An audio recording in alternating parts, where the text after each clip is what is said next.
Action to action! Direct action! Action, action! Direct action!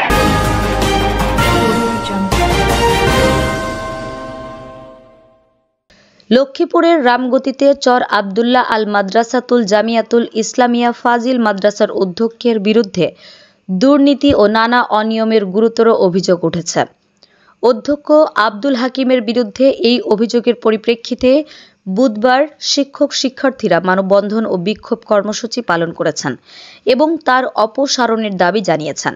জানা গেছে, গত 11 আগস্ট মাদ্রাসার শিক্ষকরা অধ্যক্ষের বিরুদ্ধে লক্ষ্মীপুর অতিরিক্ত জেলা প্রশাসক, সার্বিক এবং মাদ্রাসা পরিচালনা কমিটির সভাপতির কাছে লিখিত অভিযোগ দায়ের করেন।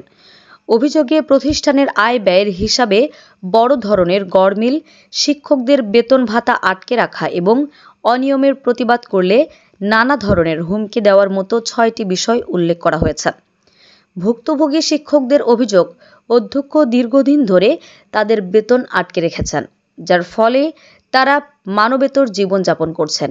একই সাথে মাদ্রাসার আর্থিক হিসাব নিয়েও অস্বচ্ছতার অভিযোগ রয়েছে। শিক্ষকরা এই অনিয়মের প্রতিবাদ করলে অধ্যক্ষ তাদের হুমকি দেন বলেও তারা জানান। এ বিষয়ে জানতে চাইলে অধ্যক্ষ আব্দুল হাকিম তার বিরুদ্ধে আনা সব অভিযোগ অস্বীকার করে বলেন, একটি কুচক্রী মহল আমার বিরুদ্ধে মিথ্যা ষড়যন্ত্র করছে। আমার বিরুদ্ধে আনা অভিযোগগুলো সম্পূর্ণ ভিত্তিহীন। শিক্ষার্থীদের এই আন্দোলনের মুখে এখন প্রশাসনের পক্ষ থেকে কি ব্যবস্থা নেওয়া হয় সেদিকেই সবার নজর। অনেক সময় উচ্চতর স্কেল দিতে পারেন নাই। সর্বশেষ আমাদের এক শিক্ষক, তিনি অবসরে গেছেন, কয়েক দফে তার কাছ থেকে সহকারী অধ্যাপকের স্কেল নিয়ে দিবেন, এই অজুহাতে কয়েক দফে টাকা নেওয়া সত্ত্বেও তিনি দিতে পারেন নাই। এছাড়া তার বিরুদ্ধে আমরা 70 লক্ষ টাকার অভিযোগ এনেছি।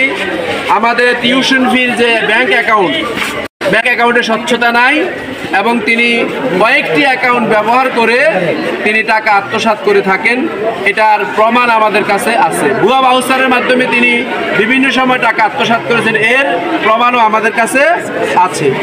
তো আমরা চাই যে আমাদের এগুলো মন্ত্রণালয় হোক, মন্ত্রণালয় আবার শিক্ষা প্রতিষ্ঠানের একটা সিস্টেম হলো মন্ত্রণালয়ের একটা অডিট হয়। অডিটের সময় তিনি শিক্ষকদের কাগজপত্র আটকিয়ে রেখে যিনি অডিটর তাকে বলা হতো যে আমার শিক্ষকের কোনো কাগজপত্র নাই, জোয়ারে নিয়ে গেছে, নদী ভেঙে সব ভাসিয়ে নিয়ে গেছে। আমাদের আরো আপডেট নিউজ পেতে চোখ রাখুন বীর চট্টলা টিভিতে, ফেসবুকে ফলো, ইউটিউবে সাবস্ক্রাইব করুন।